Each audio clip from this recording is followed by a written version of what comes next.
are here to look at the balance between the divine masculine and divine feminine energy inside of self, understanding that whatever state we find this energy in, we can expect to see it reflected back to us in our interactions with others, in our external environment.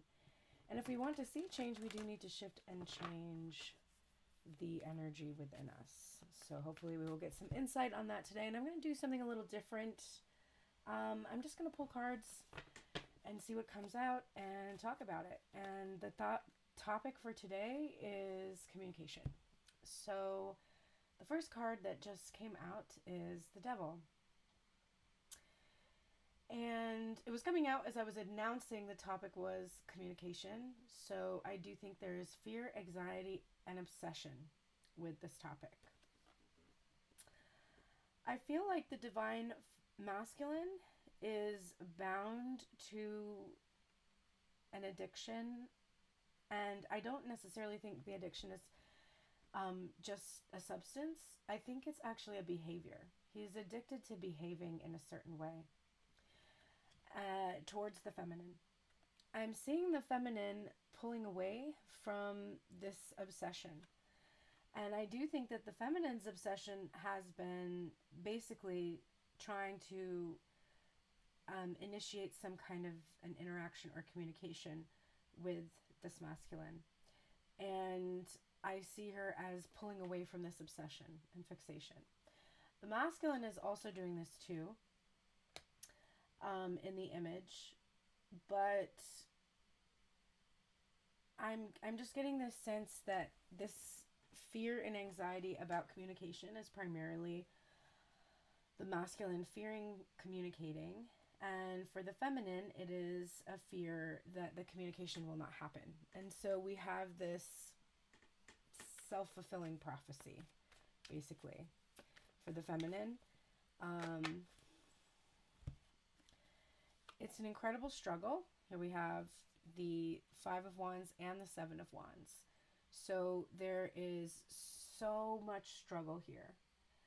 In some cases, we're seeing there is actual third party competing for the time and attention and energy of the masculine or feminine, doesn't matter which. And then we're seeing this image of the masculine standing his ground and fighting off all of these ideas. So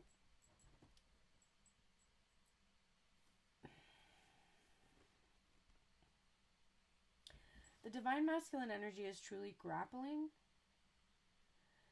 with this addiction he has to behaving in a certain way.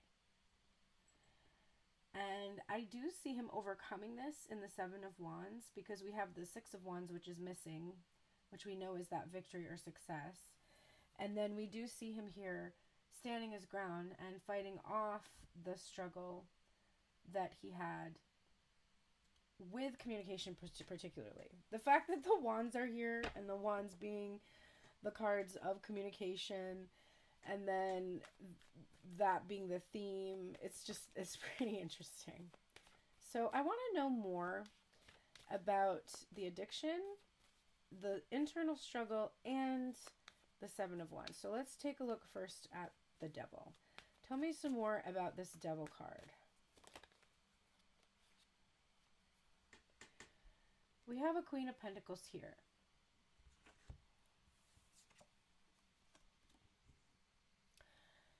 I feel that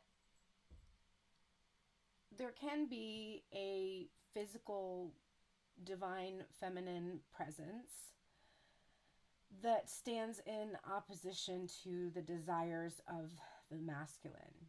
And so this can take a lot of different forms in external reality. It can represent a wife, a mother. It can also represent the divine feminine herself, being afraid of her own power, or afraid to step into that power, or to embrace that she is abundant, prosperous on her own. It can be fear of creativity. fear of having to make something of oneself.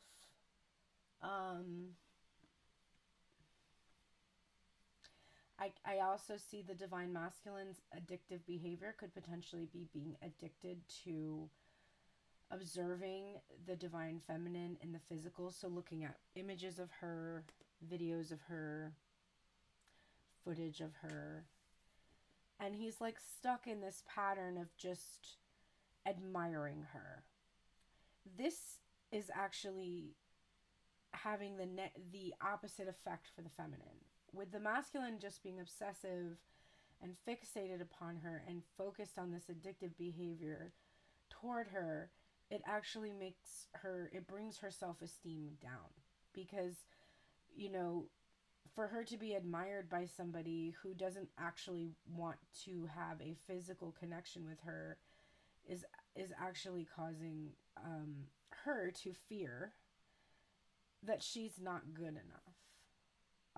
It's so there, of course, that indicates that what the feminine struggles with is a feeling of not being good enough because of her appearance or her finances, or whether or not she's being creative in the world or something like that.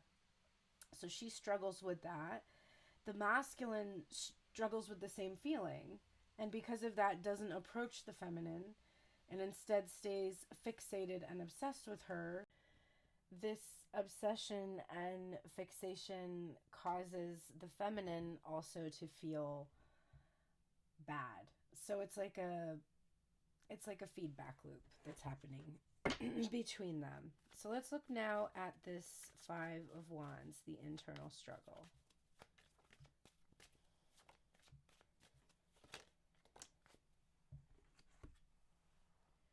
All right, we see the Emperor energy.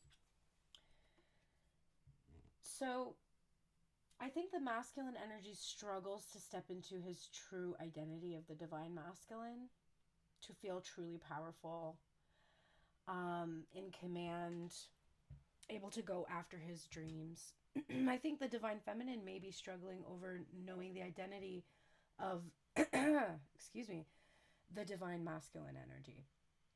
I think she may feel that she is uncertain about exactly who this person is. There might be two people vying for this position or more. And if the divine masculine is uncertain of his own identity, how could the divine feminine know who he was either? I feel this energy of him like trying to assert that he is the one to her, but without actually communicating with her. Just trying to like will her to realize who this is. Some energy like this, or realize I am the one for you. But doesn't quite believe it himself. So he struggles with approaching her because he doesn't quite believe that he could be this counterpart for her, which is a big struggle. So let's look now at the Seven of Wands. We have a very stubborn and perfectionistic energy coming from the Prince of Pentacles or the Knight of Pentacles. This is a withholding energy. He's clutching his pearls to his chest here. This is somebody who is fixed in place. We've got the standing your ground energy of the Seven of Wands, somebody who's like fixed on an idea. We've got this, Knight of Pentacles energy, which usually we're seeing a horse, we're seeing somebody moving, and we don't even see that. There's like no motion here. This is an avoidant energy. An avoidant energy that just holds on to this pentacle. There's a yellow energy coming here, which is giving me the energy of being cowardly, yellow-bellied, not able to feel really brave enough to come forward, to test his own merits. The divine feminine seeing this masculine as being stubborn and fixed, unrelenting, continuing to just be there, always watching, but not taking action. It's like she can't break this connection. She can't get away from his energy, but there's also no movement from it, and I'm feeling a lot of frustration. Okay, so what could we do? What can we do? Show me what needs to happen.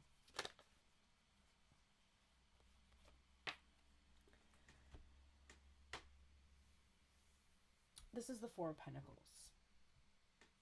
There has to be this energy of letting go. The feminine has to let go of the identity of this person. I think wondering or trying to figure out who it is part of what keeps her from moving on into any new connections. So just telling herself, I don't know who it is, and I'm not meant to know until that person is able to communicate with me. It won't be a mystery when this person steps up. She'll be like, oh, okay, it's this person, right? So letting go of needing to know who it is. That's what the feminine needs to do to get out of this struggle she's having. The masculine needs to let go of his fixation on what other people think of him. This has come up before. It was in the reading on Monday. It's a real problem for this masculine energy that he is constantly worried about the opinions of others, how he will be perceived, what people will think about him. That's the devil energy, the ego energy. How the feminine perceives him also. It shouldn't matter to him. He should feel his own divine masculine energy without needing the feminine to assert it for him. So he's got to let go of that. Excuse me. Breaking through this Five of Wands energy, he has to embody the King of Wands. The King of Wands has the conviction of his beliefs. He believes that he is worthy of taking action. He believes he's worthy of receiving. He believes he is worthy of giving communication. He is equipped to break through the competition.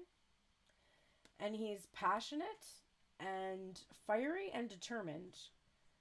So the masculine really needs to do that. The divine feminine needs to understand that with this internal struggle of not knowing who the masculine is, she will know who he is because he will take action without her needing to prompt him or urge him along or get him to do something or say something or type the right message or convey the right thing on social media. Or the person who's meant for her doesn't need any of that. The person who is meant for her takes action without prompting, just like she's felt compelled to take action towards specific people in her life before. Her person is going to be it's going to be so obvious because they are going to step up into that power. They're going to be like, hey, I've been thinking about you for a long time. I find you beautiful. I find you attractive. I find that you make me want to be worthy. And I want to be that person that can be with someone like you. You are solid. You are reliable. I've fought for you. I've fought for somebody to have somebody like you in my life. That is going to be, there's not going to be a question. You don't need to think anymore. Is it this person? Is it that person? If that person isn't talking to you, if they're not coming forward to you, it's not that person. It's really simple. And it's like, oh, but the twin flame journey, like you have these feelings, this connection with, I want you to throw all of that away. Because all of that is ideas. Those are ideas that are blocking you from being able to have what you truly desire. I want you to let that go. Let it go. Let it go. Let it go. Let it go. You don't have to know who this person is. You just have to be ready to see this person. You have to start thinking about yourself as a person who the masculine energy is attracted to, communicates with, and you get to take your pick. There's not just one. There's not just one. That's the thing that has to change. There's not just one. The just one thing is a thing to keep you a virgin and get married to your husband and be submissive to him. That's the just one thing. That's where that comes from. Let that go. That doesn't serve you. Look at that. Queen of Swords. Discerning.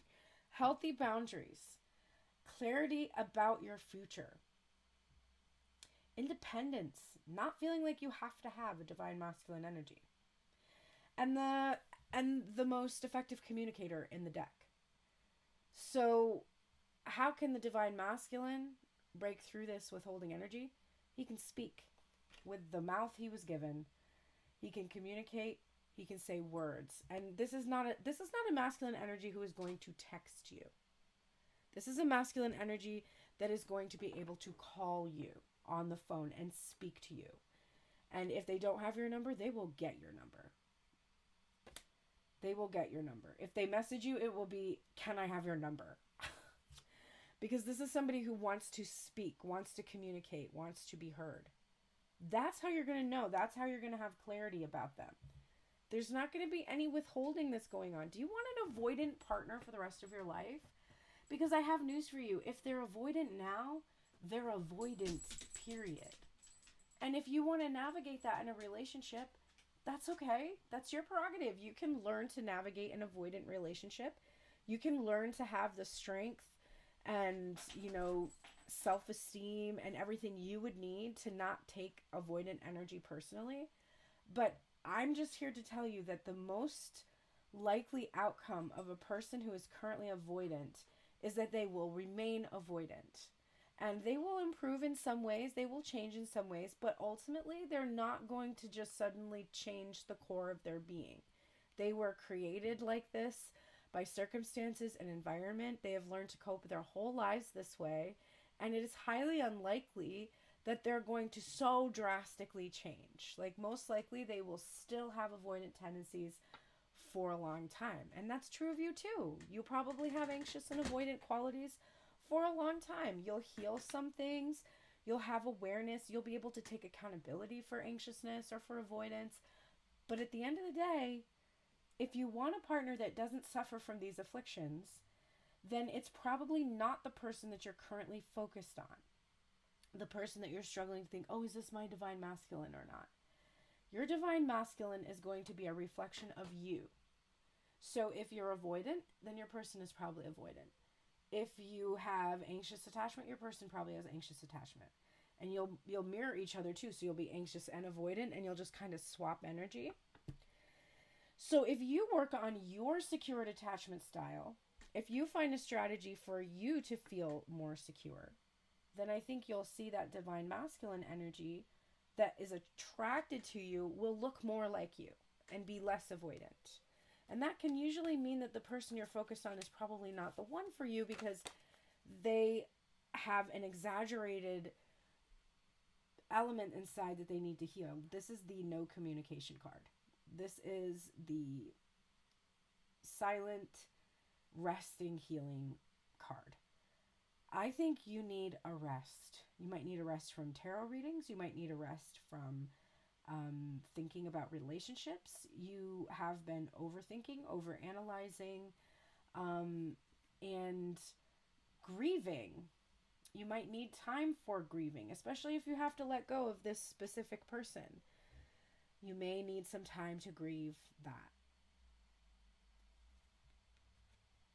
I'm on this journey too, so I don't take it lightly when I say, the person that you're focused on is avoidant, and they're probably always going to be avoidant, because that means the person that I'm focused on is avoidant and is probably always going to be avoidant. And signs that they have shifted or changed their avoidant behavior is taking action and communicating. So, when you see a masculine stepping forward, who doesn't care what other people think, doesn't care what you think, is not attached to outside opinions, is not fixated on the material, has the ability to communicate ideas, thoughts, to speak to you clearly, to respect and honor your boundaries, but find a way to communicate with you, that's your person. That's your person. And if there's nobody doing that right now, it does mean that you currently don't have the person in your life that you are seeking. And one of the reasons that might be is because you keep thinking about another person that isn't what you want. That's, when we say in the spiritual community, you don't want to think about what you don't want, you want to think about what you do want. We're talking about this. We're talking about this. You're thinking about somebody you don't want. You want that person to be different than they are, which means that you're thinking about somebody who is different than what you really want.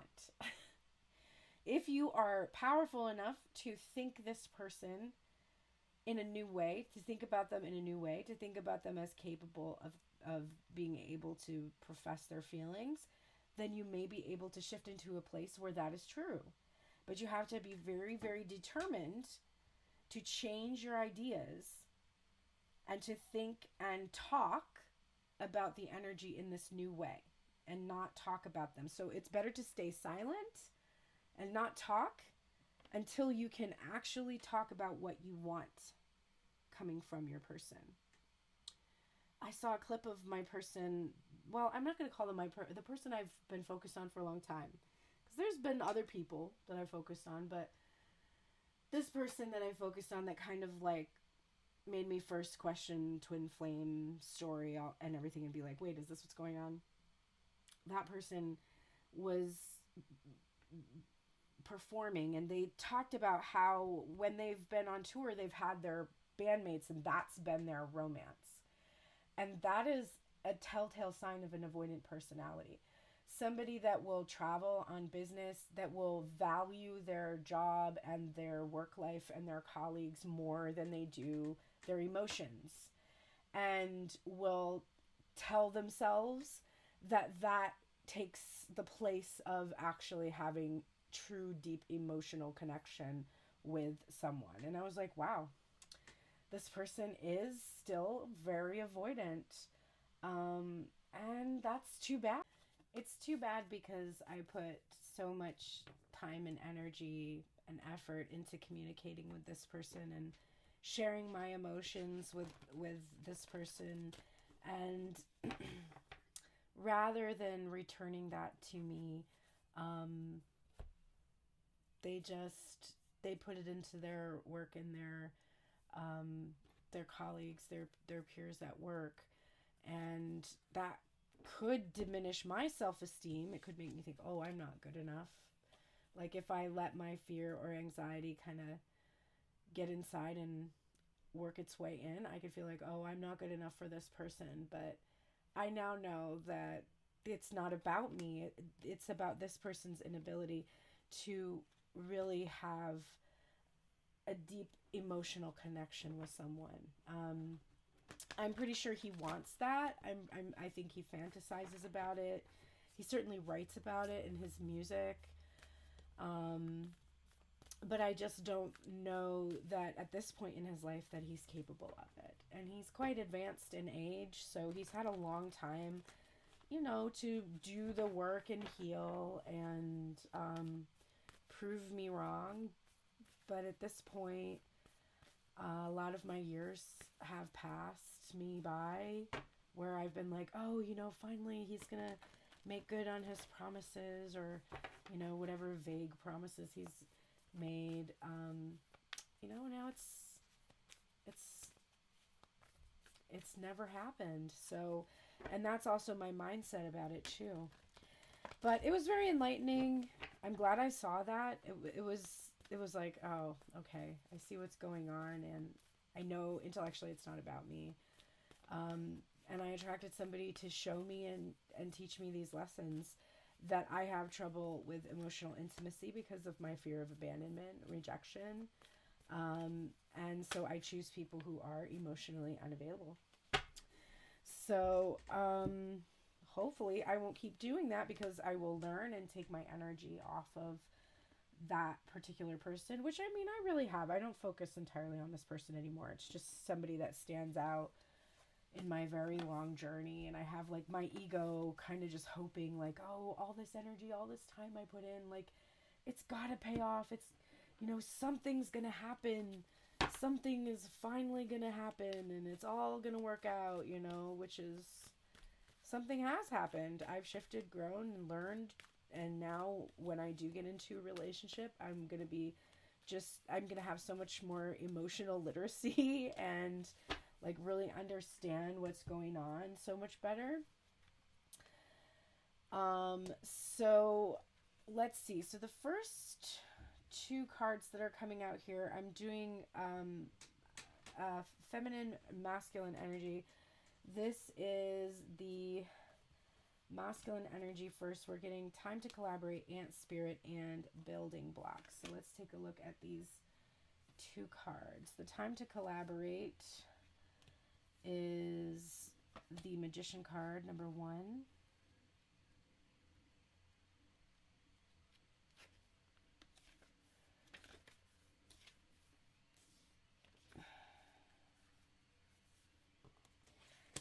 And this is what the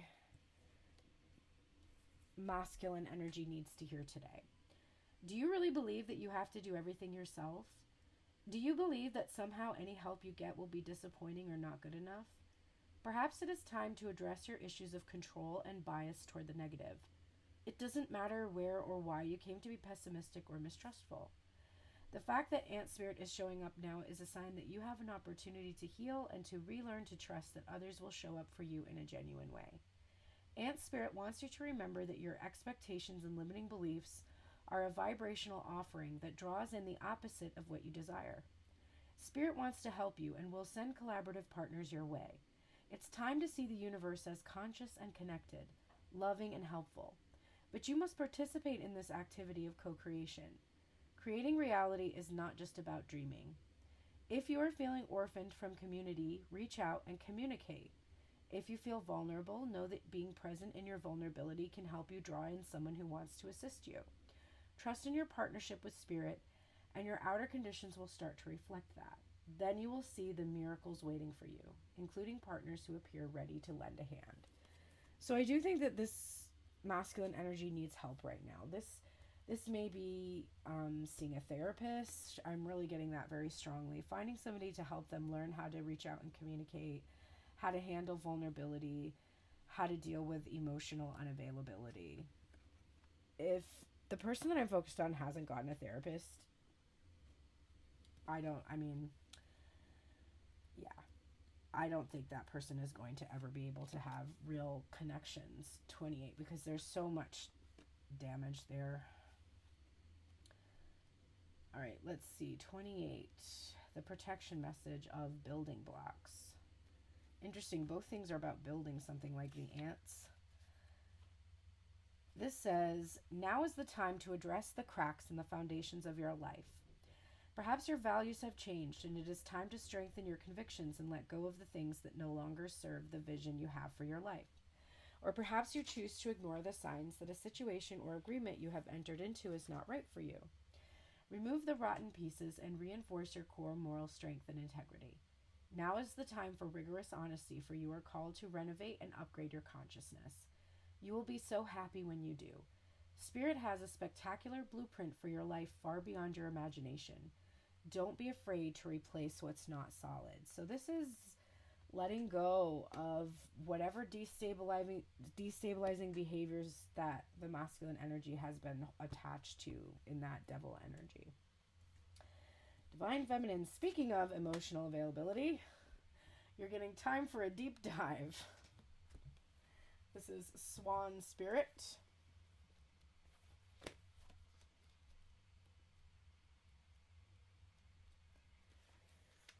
With their graceful long necks, swans are able to reach into the depths. When Swan Spirit arrives, you are called to take a deep dive beyond what is easily available on the surface. You may think you know what is best for you now, but take the plunge into the depths of your awareness, for there is knowledge you are not aware of and great treasures to discover. Deep understanding awaits you, and a perspective that comes from greater self-knowledge is what you need right now to better understand a situation or relationship. As you come to know yourself more intimately, so too will you come to better know others.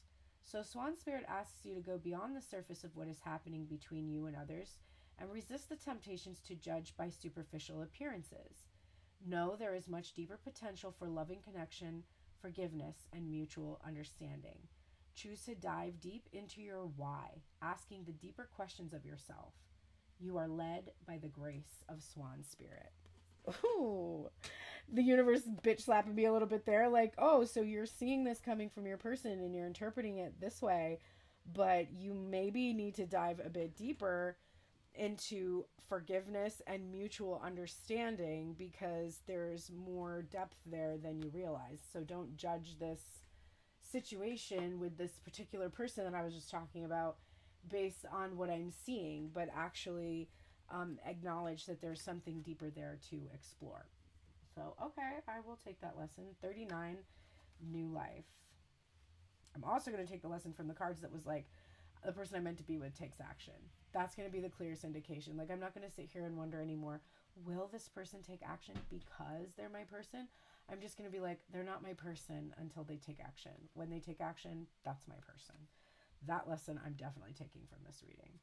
So the new life card protection message says, you must acknowledge your inexperience and gently allow yourself to be like the delicate new bud opening. It's okay to admit you may not know something. You are at the beginning of things and haven't yet hit your stride. Be immersed in the newness of it all and don't try to rush the learning process. New life has its own timetable for maturity. Be here now. Life loves you. Oh, I don't know everything, but I'm a Leo sun and a Leo moon. Of course I know everything. I know everything. All right, humbled by my cards today. That is all for the communication reading for today. I apologize for the interruptions. I'm actually online on my Medium chat app at the same time as I'm making this video today. And sometimes I get calls through that service, so that is why I had a couple little interruptions in this reading. But hopefully you got what you needed about communication, and I will see you on Friday for the love reading. Have the best day today. Take care.